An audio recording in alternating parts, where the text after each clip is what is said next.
Reciban el saludo de los hermanos allá en Santo Domingo, todos ellos orando por ustedes y también recordándoles con cariño. Y en esta mañana quiero que me acompañe a la segunda carta del apóstol Pedro, capítulo 1, versículo 16. Segunda carta de Pedro, capítulo 1,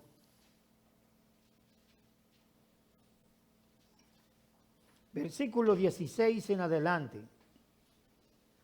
Dice la palabra del Señor así: porque cuando les dimos a conocer el poder y la venida de nuestro Señor Jesucristo, no seguimos fábulas ingeniosamente inventadas, sino que fuimos testigos oculares de su majestad. Pues cuando Él recibió honor y gloria de Dios Padre, la majestuosa gloria le hizo esta declaración: este es mi Hijo amado, en quien me he complacido. Nosotros mismos escuchamos esta declaración, hecha desde el cielo cuando estábamos con Él en el Monte Santo. Y así tenemos la palabra profética más segura, a la cual ustedes hacen bien en prestar atención como a una lámpara que brilla en el lugar oscuro, hasta que el día despunte y el lucero de la mañana aparezca en sus corazones. Pero ante todo sepan esto, que ninguna profecía de la Escritura es asunto de interpretación personal, pues ninguna profecía fue dada jamás por un acto de la voluntad humana, sino que hombres inspirados por el Espíritu Santo hablaron de parte de Dios. Amén. Vamos a orar. Padre, gracias por esta mañana, gracias porque hemos podido tener el privilegio de adorarte. Oh Señor, qué gozo es poder cantar tus alabanzas. Qué alegría hay en nuestros corazones cuando podemos adorar tu nombre. Tú eres digno. Y ahora nos exponemos a tu palabra y queremos orar pidiendo tu favor, pidiendo gracia abundante para nosotros, para que tu palabra encuentre lugar en nuestros corazones. Oramos, oh Señor, que tú envíes tu voz, que tú dejes oír tu palabra, oh Señor, para que nosotros podamos ser edificados, nutridos, oh Señor, y desafiados por ella. Oro que me concedas el denuedo y la gracia para poder predicar tu palabra como es digno de ti, como conviene, para la gloria de tu nombre. En el nombre de Cristo nuestro Salvador. Amén y amén. Hermanos míos, no hay nada que hace más bien a nuestras almas que estar atentos a la palabra de Dios. El estar atentos a la palabra de Dios juega un rol inmenso en nuestro crecimiento espiritual. Como Agustín dijo una vez, nada ayuda más a un creyente como exponerse de corazón a la palabra de Dios. Y nada arruina más su vida que el descuido de ella. Esta es una gran realidad.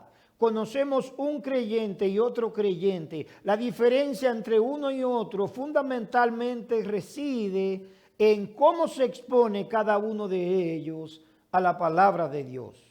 El salmista nos dice en el Salmo 119, 129, maravillosos son tus testimonios, por lo que los guarda mi alma. En el versículo 18, él ruega, abre los ojos para que contemple las maravillas de tu ley. Y el apóstol Pedro, al escribir esta segunda carta a los mismos destinatarios que le escribió la primera, notemos cómo les dice en los versículos 12 del primer capítulo. Él les dice, por tanto, siempre estaré listo para recordarles estas cosas, aunque ustedes ya las saben y han sido confirmados en la verdad que está presente en ustedes. También considero justo, mientras esté en el cuerpo, estimularlos recordándole estas cosas, sabiendo que mi separación del cuerpo terrenal es inminente. tal como me lo ha declarado nuestro Señor Jesucristo. Además, yo procuraré con diligencia que en todo tiempo, después de mi partida, ustedes puedan recordar estas cosas. Notemos con atención cómo el apóstol Pedro les dice a ellos, no es una opción olvidar la palabra de Dios. No es una opción olvidar lo que les hemos enseñado. De varias maneras les amonesta a no olvidar. En el versículo 12 les dice, aunque ya lo saben. En el versículo 13 les dice, recordarles estas cosas. Y en el versículo 15 dice, para que puedan recordar.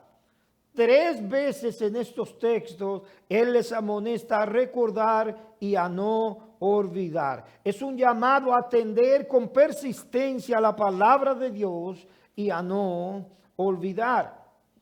Hay muchas cosas que tú y yo aprendimos de jóvenes, de niños, etcétera, y que podemos vivir sin ellas, y de hecho vivimos sin ellas. Podemos vivir olvidando esas cosas, pero no podemos vivir olvidando la palabra de Dios. No podemos vivir una vida que agrade a Dios, una vida que sea una recomendación del Evangelio, olvidando estas cosas. Olvidar estas cosas no es un asunto periférico, un asunto secundario. Es de vital importancia. Esto es lo que nos dice la Escritura. Recordar lo que hemos aprendido es esencial para nuestro crecimiento espiritual. Es importantísimo recordar del Señor porque nos ayuda a vivir una vida que honre a Dios, a evitar el pecado, a mantenernos en el camino correcto y a fortalecer nuestra fe. Con esto en mente, miremos en primer lugar lo que Pedro nos dice en el texto que acabamos de leer. Número 1, no mitos, sino realidad. No mitos, sino realidad. Pedro les dice a sus destinatarios, nosotros hemos sido testigos de primera mano de lo que les hemos escrito. Nosotros hemos sido testigos de la grandeza y la majestad de nuestro Señor. Versículo 16. Así les dice el apóstol, porque cuando les dimos a conocer el poder y la venida de nuestro Señor Jesucristo, no seguimos fábulas ingeniosamente inventadas, sino que fuimos testigos oculares de su majestad. Estuvimos allí presentes. Pedro les dice que lo que le escribe es una experiencia histórica, una experiencia real, no un mito, no es un cuento, no es una historieta inventada. Nosotros lo vimos, dice el verso 16, y nosotros lo oímos, no nos los han contado. No son mitos, no estamos siguiendo supersticiones. Y cuando leemos la Escritura y cuando escuchamos la Escritura, no estamos ante mitos o ante historias inventadas, sino ante hechos reales que nos cuenta la palabra del Señor. No hablamos mitos, dice Pedro. No hablamos historias supersticiosas, inventos, fábulas. Aunque la cultura de hoy está más presta a escuchar la fábula, los mitos y las supersticiones que a la palabra de Dios. Nosotros amamos la palabra de Dios porque ella es lo que es verdad, porque procede de un Dios que es verdad. Mito es lo que los griegos contaban. Eso es mito. Mito es todas las historias llevadas al cine por Hollywood. Todo eso es mito. Hércules, Zeus y otros muchos dioses griegos inventados por ellos mismos. Pero Pedro está a punto de morir cuando escribe esta segunda carta. Es más, le dice, el Señor ya me ha declarado que pronto tengo que abandonar el cuerpo. Así que él no está dispuesto a morir de manos de Nerón, a morir, a sacrificar su vida por un mito. No va a entregar su vida ni va a ser ejecutado por algo falso. Él sabe y está persuadido que lo que les ha enseñado es la verdad.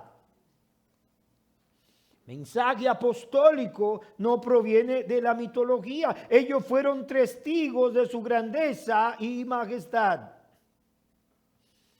Ahora, cuando Pedro dice, fuimos testigos de su grandeza y majestad, nosotros vimos y escuchamos. ¿A qué se está refiriendo Pedro? Sin lugar a dudas se está refiriendo a cuando estuvo allí con dos de los discípulos del Señor en el monte de la transfiguración. Allí Pedro junto a Juan y a su hermano Jacobo presenciaron una metamorfosis que ocurrió con nuestro Señor Jesucristo. En ese momento los tres evangelistas, Lucas, Mateo y Marcos, nos hablan de esta historia. Mientras él oraba, aquello que estaba oculto, que su cuerpo como un velo cubría, se mostró a la vista de estos tres discípulos que fueron testigos oculares de este gran acontecimiento. Esto no fue un sueño, tampoco fue una revelación, fue un hecho real, histórico, del cual ellos fueron testigos oculares, como Pedro nos dice. Se levantó una punta del velo para mostrarnos la auténtica majestad del Señor, su gloria resplandeciente. El testimonio de estos tres evangelistas, Mateo, Marcos y Lucas, registran lo que ellos mismos no pudieron ver. Porque la Escritura nos dice que Jesús solo invitó a Pedro, a Juan y a Jacobo a subir con él al monte. Marcos capítulo 9, versículo 3 nos dice de esta manera: sus vestidos se volvieron resplandecientes como la nieve, tanto que ningún lavador en la tierra los puede hacer tan blancos. Gloria a Dios por esta escena. Mateo nos dice: su rostro resplandeció como el sol. Sus vestidos se hicieron blancos como la luz. Este fue un episodio increíblemente maravilloso. Ellos habían visto la gloria de Jesús mostrada de distintas maneras. Al sanar, al resucitar a un muerto, a darle la vista a un ciego. Pero aquí vieron su majestad reflejada en su mismo cuerpo de una forma gloriosa.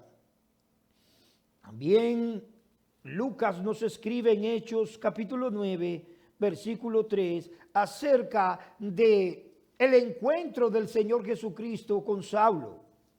Y nos dice Lucas en el capítulo 9, verso 3, que una luz, el resplandor de una luz del cielo le cubrió. El testimonio de Pablo en el capítulo 22 de Hechos nos dice en el versículo 11, yo no veía a causa de la gloria de la luz. Y en el capítulo 26 de Hechos, donde vuelve a compartir su testimonio, nos dice en el versículo 13 que aquella luz sobrepasaba el resplandor del sol. ¿Se ha imaginado usted una luz que sobrepase el resplandor del sol? ¿Existirá tal cosa? Pues sí, la gloria del Señor. La gloria del Señor sobrepasaba, dice Lucas, dice Pablo en su testimonio, el resplandor del sol. Esto fue lo que los discípulos contemplaron en un momento en el monte de la transfiguración. Y este episodio marcó sus vidas. Ellos tuvieron el privilegio de estar con el Señor en este momento extraordinario. Y su fe se afirmó aún más en las Escrituras. Al contemplar al Señor y su gloria, aquello que habían oído de los profetas se hizo más firme en sus corazones. Al contemplar que el Mesías prometido por los profetas era en verdad el mismo Señor. Ante sus propios ojos vieron este resplandor de gloria divina que emanaba de Cristo. Moisés estaba allí también. Y nos dice la Escritura que también Elías le acompañó. Moisés, como recuerdan, de manera temporal reflejó la gloria del Señor en su rostro. Una gloria prestada porque no le pertenecía. Cuando estuvo con Dios en el monte, al descender, el rostro de Moisés resplandecía y él tenía que cubrirlo.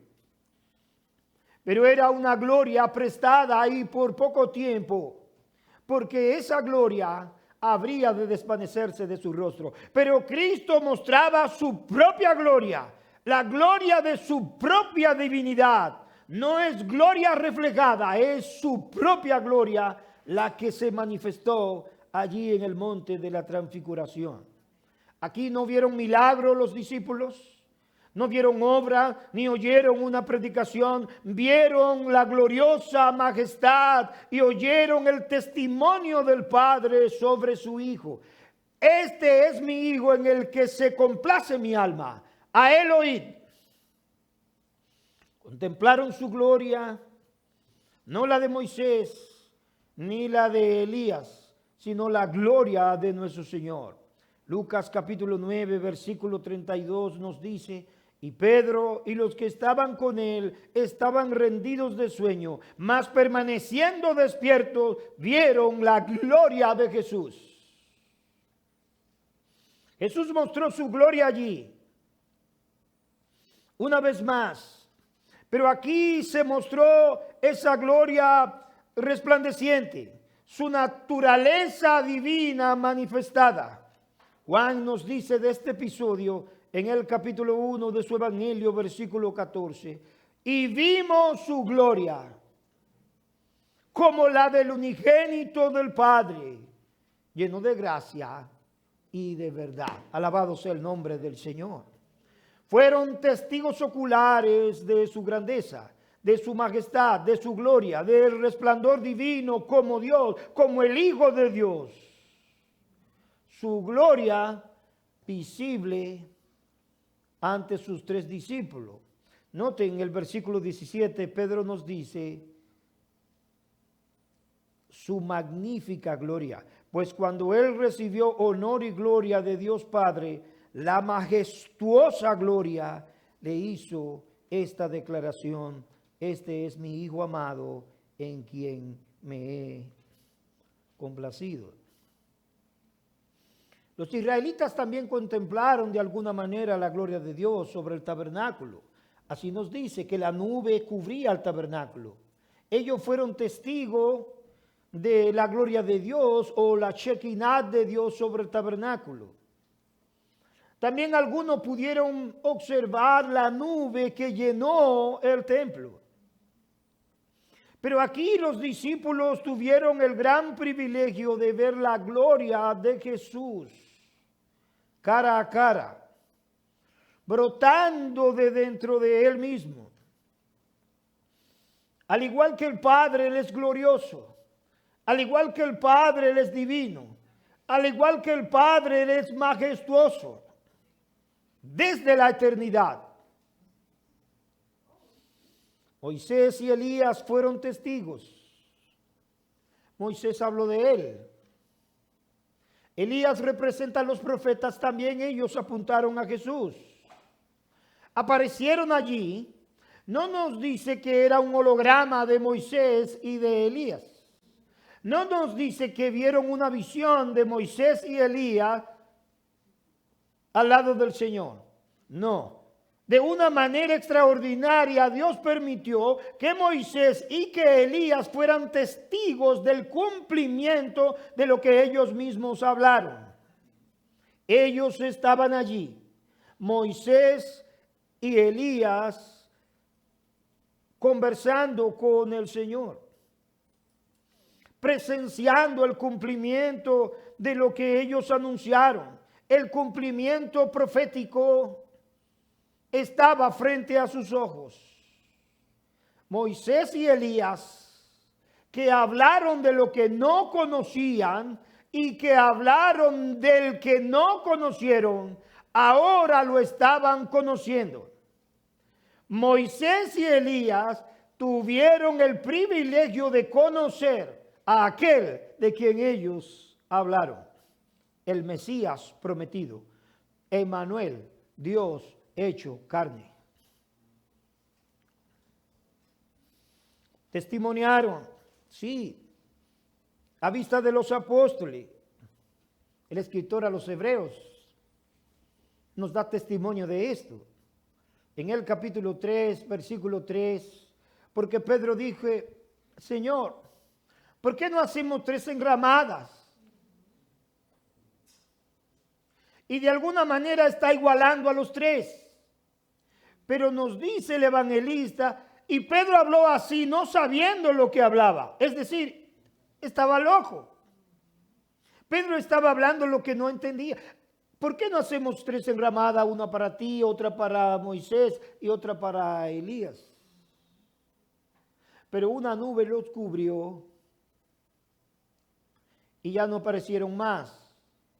Y solo estaba allí el Señor Jesús. Y oyó la voz que dijo, no estos. Este es mi Hijo amado. Con él yo me complazco. Gloria al nombre del Señor. Y el escritor a los Hebreos nos dice en el capítulo 3, versículo 3, porque Jesús ha sido considerado digno de más gloria que Moisés. Así como el constructor de la casa tiene más honra que la casa. Porque toda casa es hecha por alguno, pero el que hace todas las cosas es Dios. Moisés fue fiel, nos dice el mismo texto, en la casa del Señor, pero Cristo, como el constructor de la casa y el dueño de la casa, tiene más gloria que Moisés. Ahora, Pedro escribe y les dice, les hemos dado a conocer la venida de nuestro Señor Jesucristo, no siguiendo fábulas inventadas, sino como habiendo sido testigos de su majestad. Es decir, de alguna manera Pedro está relacionando lo que vio en el monte con la venida de nuestro Señor Jesucristo. Y en verdad es así, porque lo que vio en el monte, la gloria que se manifestó allí en el Señor Jesucristo, es un modelo de la gloria en la cual Él aparecerá en aquel día. ¿Cuánto esperan al Señor Jesús? Él vendrá, Él volverá por su pueblo y vendrá lleno de gloria. Ese fue un vistazo de su gloriosa venida. Así lo dice Pedro. Es una figura de la segunda venida en gloria de nuestro Señor. Mateo capítulo 24, versículo 30 nos dice, entonces aparecerá en el cielo la señal del Hijo del Hombre, y todas las tribus de la tierra harán duelo y verán al Hijo del Hombre que viene sobre las nubes del cielo con poder. ¿Y qué más? Y gran gloria. Bendito el nombre del Señor. Nosotros estaremos allí cuando esto aparezca. Cuando el Señor rompa los cielos con su presencia, nosotros también observaremos y seremos testigos de su majestad en aquel día. Sí, este será un evento glorioso, el cual tú y yo presenciaremos, porque nosotros estamos invitados a participar. En estos días se ha hecho famoso el rapto, y no entre la iglesia, sino entre los mundanos. Están hablando del rapto de la iglesia, del rapto de la iglesia, porque de alguna manera alguien habló de esto, creo que fue con la muerte de, ¿cómo se llama? De Charles. Y se habla de esto como si fuera un mito, como si vienen los ovnis. Pero la venida de nuestro Señor Jesucristo y nuestro arrebatamiento hacia Él no será un mito, sino una realidad. Él volverá y nosotros seremos arrebatados hacia Él para recibirle en el aire y así estaremos con el Señor por siempre. Eso nos dice la Escritura. No es un mito, es una realidad. Él vendrá con la gloria de su Padre. El Hijo del Hombre vendrá en las nubes del cielo con poder y gran gloria. Pedro nos dice que lo que oyó y no solo lo que vio, mostró su gloria. Vio su gloria reflejada, su rostro y todo él transformado, pero oyó, noten, desde la misma majestad, dice el verso 17, al Padre glorificando al Hijo. Pues cuando él recibió, pues cuando él recibió, ¿qué recibió? Honor y gloria de Dios Padre. La gloria se reflejó en él, pero la voz que habló también le dio gloria y honor al Hijo. Cuando él recibió honor y gloria de Dios Padre, la majestuosa gloria le hizo esta declaración: este es mi Hijo amado, en quien me he complacido. Este es mi Hijo. Esta no es la primera vez que el Padre dice esto del Hijo. También lo hizo en su bautismo. Pero mucho antes ya lo había declarado también a través de la Escritura. El Salmo 2, versículos 7 y 8 declara: yo proclamaré el decreto del Señor, tú eres mi Hijo. Me ha dicho, hoy mismo te he engendrado, pídeme y como herencia te entregaré las naciones, serán tu propiedad los confines de la tierra.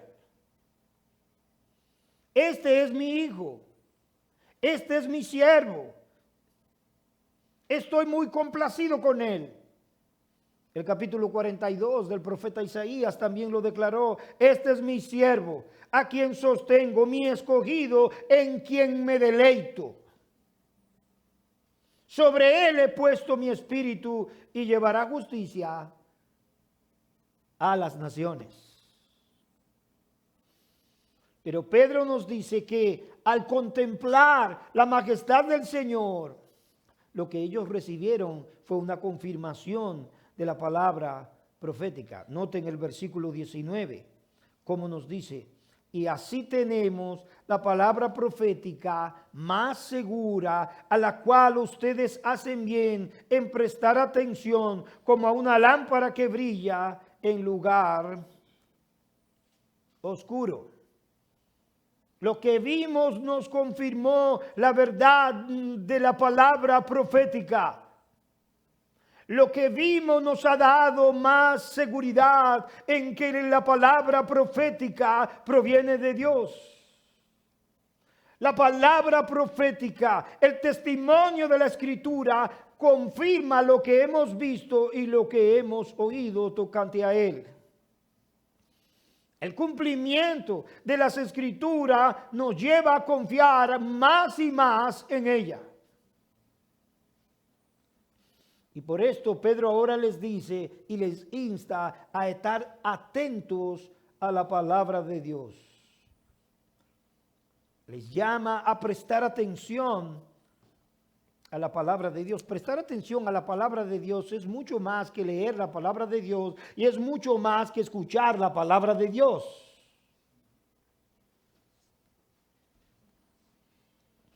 Se puede escuchar la palabra de Dios y no estar atentos. Se puede leer la palabra de Dios y no poner el corazón en lo que leemos.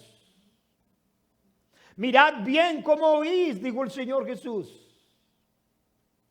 El escritor a los Hebreos en el capítulo 2 les dice: es necesario que con más diligencia atendamos a lo que hemos oído, no sea que nos deslicemos. Así que tenemos la palabra profética más segura, a la cual ustedes hacen bien en prestar atención, como a una lámpara que brilla en la oscuridad, como a una lámpara que brilla en lugar oscuro hasta que el día despunte y el lucero de la mañana aparezca en sus corazones. Hacen bien, dice Pedro, en estar atentos. Y tú y yo somos llamados a estar atentos a la palabra de Dios, y sobre todo en este tiempo de tanta confusión y apostasía. Somos llamados a prestar atención a la palabra de Dios, a no ser ligeros ante la palabra de Dios, a poner sentido a la palabra de Dios, a poner todo nuestro corazón ante la palabra de Dios. Necesitamos procurar con diligencia la palabra del Señor para que podamos tener luz, una luz radiante en nuestras mentes y en nuestros corazones. Ella alumbra en la oscuridad, noten, como a una antorcha que alumbra en lugar oscuro. ¿Qué está diciendo Pedro al decirnos que le pongamos atención a la palabra de Dios como a una antorcha que alumbra en lugar oscuro? Pedro le está diciendo claramente que ellos ni nosotros tenemos el discernimiento y la capacidad para poder caminar en la oscuridad de este mundo, para poder discernir las tinieblas en nuestra peregrinación sin la palabra de Dios. No somos capaces de caminar sin ella y honrar al Señor en nuestro andar. No somos capaces de llegar a puerto seguro sin la palabra de Dios. Hermanos míos, vivimos días malos y nos asombra los muchos testimonios del desvío de este, del desvío de aquel, de la caída de este, de la caída de aquel. Nos estamos abrumando de malas noticias. ¿Y dónde está la situación? Hay un descuido de la palabra de Dios. Porque el salmista nos dice en el Salmo 119, 130, la exposición de tus palabras imparte luz, da entendimiento a los sencillos. Eso es lo que hace la exposición de su palabra. Imparte luz. Imparte luz a nuestra mente y a nuestro corazón. Nos da entendimiento. El mismo salmista en el Salmo 119, versículo 105 dice, lámpara es a mis pies tu palabra y luz para mi camino. ¿Cuántos pueden testimoniar de esto? No. Nuestros consejos no hacen eso. Nuestras experiencias no tienen la capacidad de impartirnos lo que solo imparte la palabra de Dios. Solo la palabra de Dios puede librar a un joven de la destrucción, de la ruina de su vida. ¿Con qué limpiará el joven su camino? ¿Con el consejo de su papá y de su mamá? No. Y el consejo de su mamá y su papá es pertinente y deben oírlo. Pero la Biblia dice, con guardar tu palabra. Los creyentes tenemos en la palabra de Dios una lámpara brillante, una lámpara que alumbra, que nos transmite una luz espiritual que necesitamos hasta el último día. Resplandece en la oscuridad, alumbra nuestros pasos, nos trae luz, discernimiento a nuestra mente. No podemos andar a la luz de nuestro propio juicio, de nuestro propio entendimiento. Necesitamos la palabra de Dios. Pero Pedro dice, no solo necesitamos tener la palabra de Dios, no solo necesitamos oír la palabra de Dios, necesitamos prestar atención a la palabra de Dios. Este fue tu problema, le dijo el Señor a Israel. Este fue tu problema. No que no tuviste profetas, tuviste profetas. Tu problema fue que no prestaste atención a la palabra, a mi palabra. Nunca te faltó profeta, pero te faltó corazón para entender. Te faltaron oídos para oír. Y esto es lo que tú y yo debemos rogar con todo el corazón al Señor. Oh Señor, dame gracia para poder atender tu palabra. La necesitamos, hermanos. Nosotros que la predicamos, la necesitamos doblemente. Porque hay un engaño en predicar la palabra de Dios, porque podemos pretender que la vivimos. Pero la necesitamos. Ahora, ¿hasta cuándo la necesitamos? No he conocido a nadie con un diploma de graduación de la Escuela de Cristo. ¿O hay uno aquí? ¿Alguien se graduó? No. Todavía. Nosotros entramos a la Escuela de Cristo un día y salimos cuando Él aparezca o nosotros vayamos a su presencia. Noten lo que dice Pedro, hasta que el día esclarezca y el lucero de la mañana, ¿qué? Aparezca. Esto todavía no ocurre. Hasta que venga el glorioso día que traerá el Señor, hasta que aparezca en el oriente el lucero de la mañana, el sol de justicia. Como nos dice Apocalipsis capítulo 22, versículo 16, yo soy la raíz y la descendencia de David, el lucero resplandeciente de la mañana. Como lo expresa el profeta Malaquías en el capítulo 4, versículo 2, pero para ustedes que temen mi nombre, se levantará el sol de justicia con la salud en sus alas y saldrán y saltarán como terneros del establo. Gloria al nombre del Señor.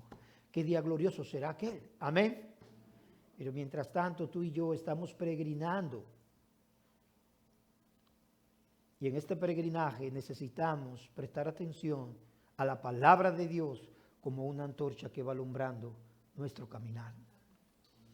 La necesitamos cada día más. No seas sabio en tu propia opinión, le dijo el escritor a los Proverbios capítulo 3. No seas sabio ante tus propios ojos. Teme al Señor.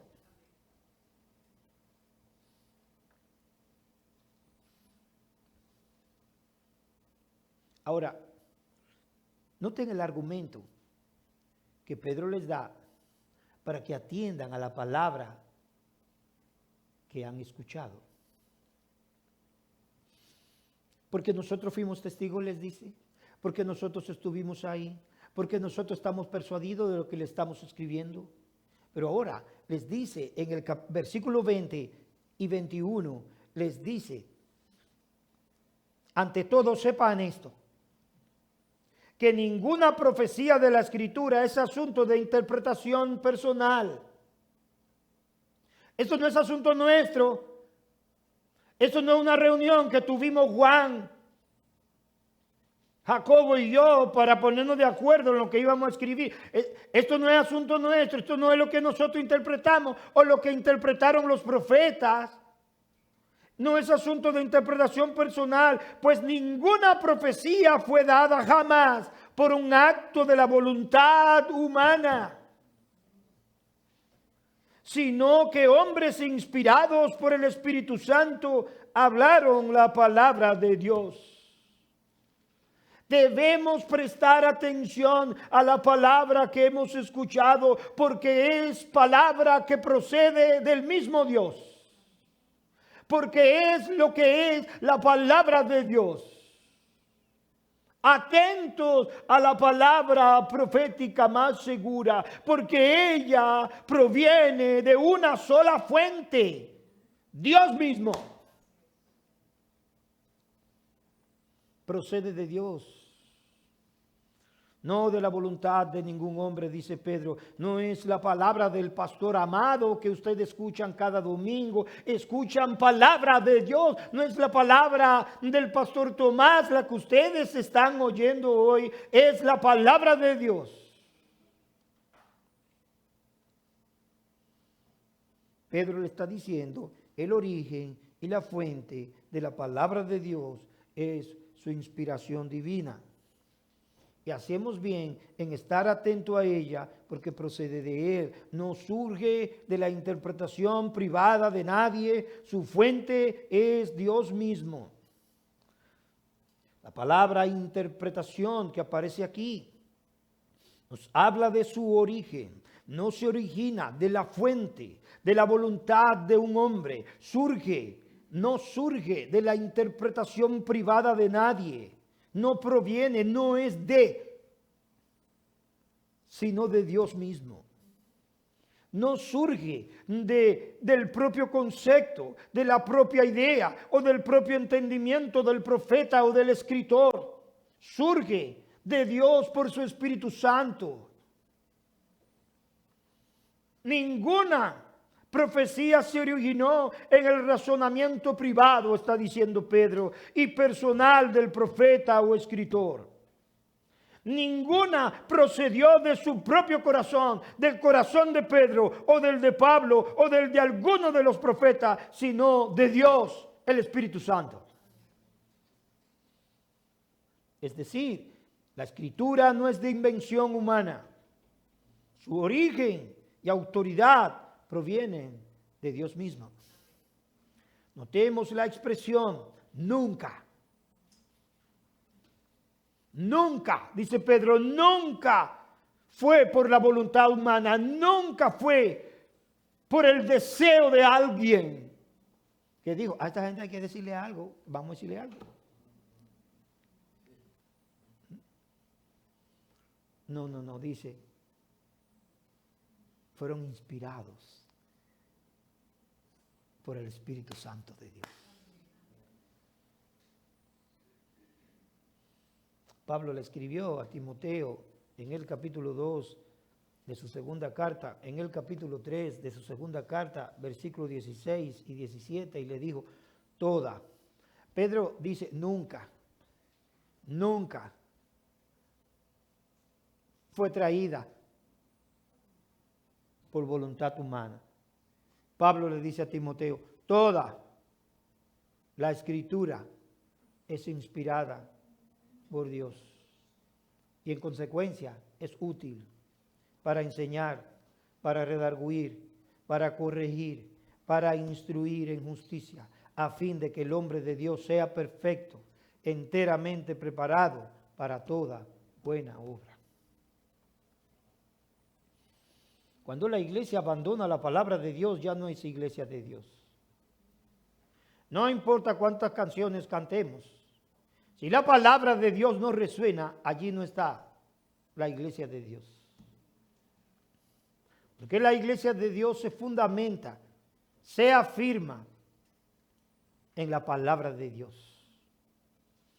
Fueron inspirados, nos dice Pedro y también Pablo, transportados, llevados, soplados, bajo el poder del Espíritu, fueron guiados, conducidos, preservados del error.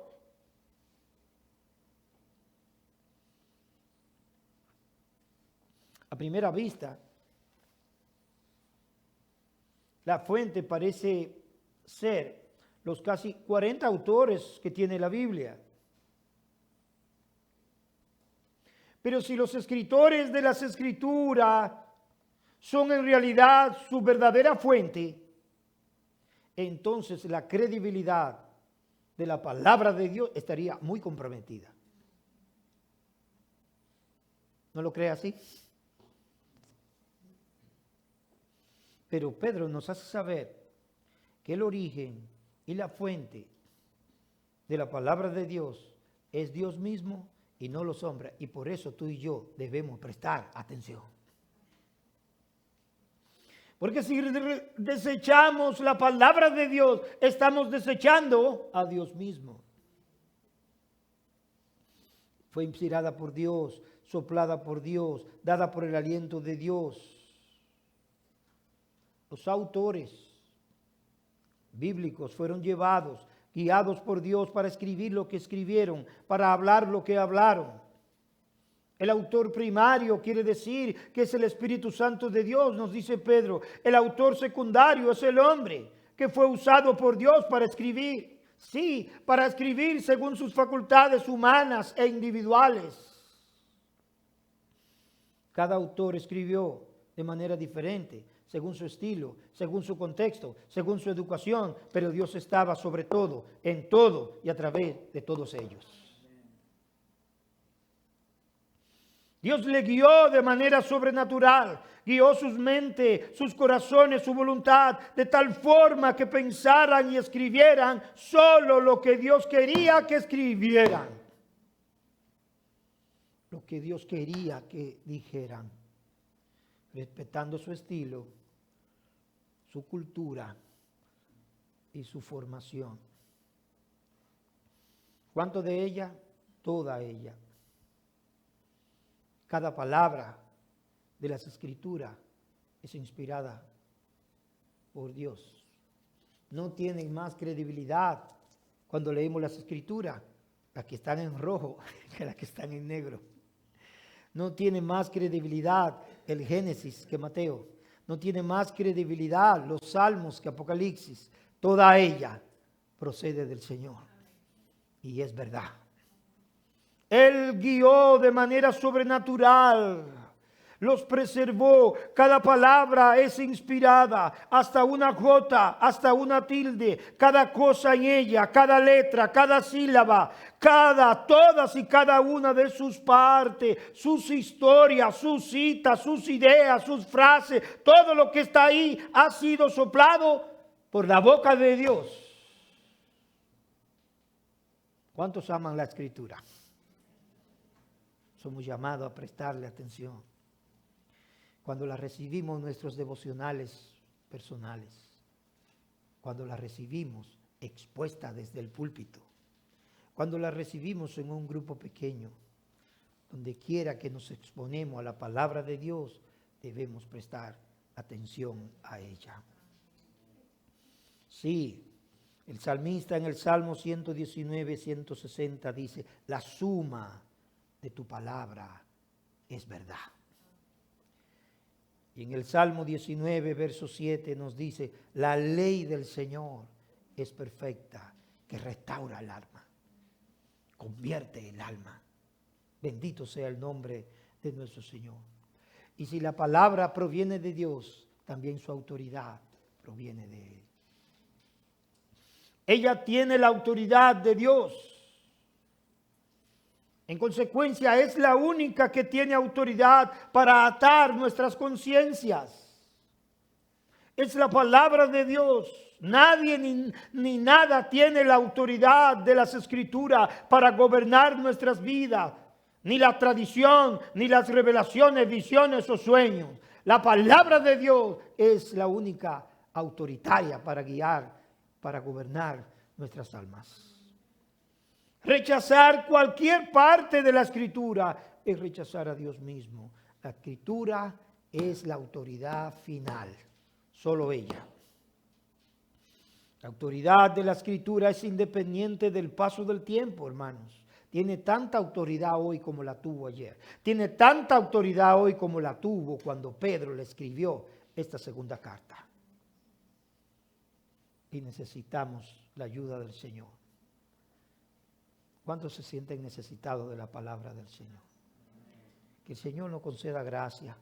Porque si esta palabra hace lo que hace, entonces hacemos bien en prestar atención. Pedro dice, hacen bien en prestar atención, en abrir sus corazones a ella, en exponerse a ella. Hacemos bien en buscarla, hacemos bien en amarla, hacemos bien en desearla. Y quiero terminar con el Salmo 119, versículo 97. ¿Por qué no me acompaña estando de pie en esta hora?